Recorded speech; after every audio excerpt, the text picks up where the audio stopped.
we actually had the opportunity of participating in a report launching event, that a report that IFC has published after a long research and survey.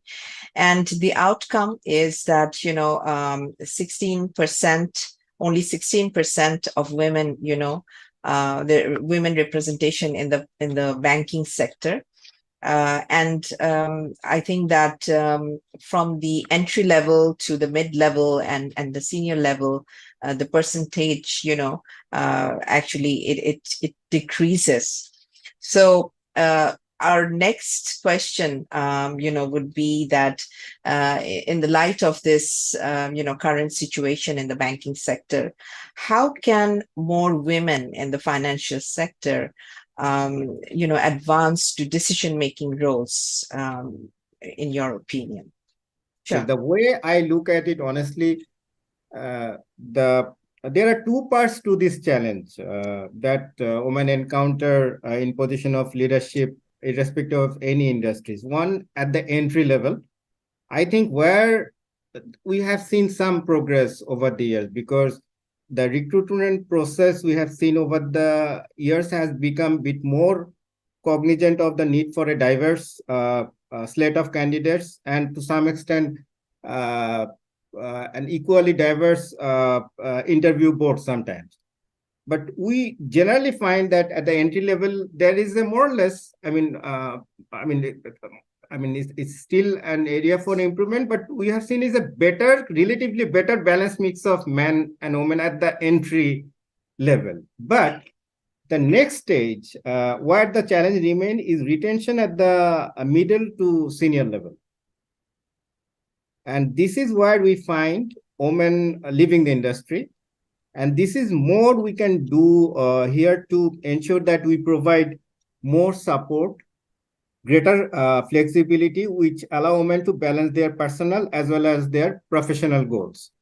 So if I just elaborate a bit further on this, what's being meant by support? So when we're talking about the support, we really need to just come up with some, measurable action points, right? You can't improve anything what you can't measure, period. So I think first thing first, empowering women with right development plans, giving equal access to career opportunities, pay equities, right access to the leadership development tools, policy support to foster safe workplace culture, flexibility on work arrangement. Some of these will smoothen the career journey of female leaders. And a critical aspect to building this culture is addressing unconscious bias in workplace. Because unconscious bias, glass ceiling, all these things are quite interlinked. So we really need to dismantle all this kind of unconscious bias as much as possible. Then the inclusive environment we have talked about can play a significant role in increasing more female leaders' presence in the boardrooms of the different business houses. Last but not the least, and I probably will underscore this most, we really need to set the tone from the top through enhanced effort when it comes to accountability. To create a culture that embraces, leverages diversity, companies need to promote senior level sponsorship, with top leaders fully and publicly supporting DI efforts, modeling inclusive leadership, actively participating in training and events. That sets the tone.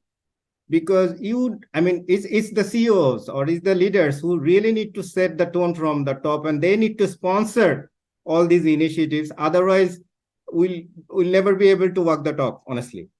So that's why I think the bottom line is we believe transparency and accountability key to success. I think in terms of nurturing, in terms of retaining women leaders in different industries. Thank you so much. I think those were absolutely crucial points that you've touched upon. You've touched upon the culture, tone at the top, I mean, absolutely. I feel that, these are wisdom for our community and also many other players in the industry. And I agree with you that there have been some improvement. At least, we know that many banks they now have diversity and inclusion club or team who are working towards this in a broader way. So we really hope and we expect that we will see some good changes or improvement in the area, and hopefully the next IFC report will have better women representation statistics, hopefully.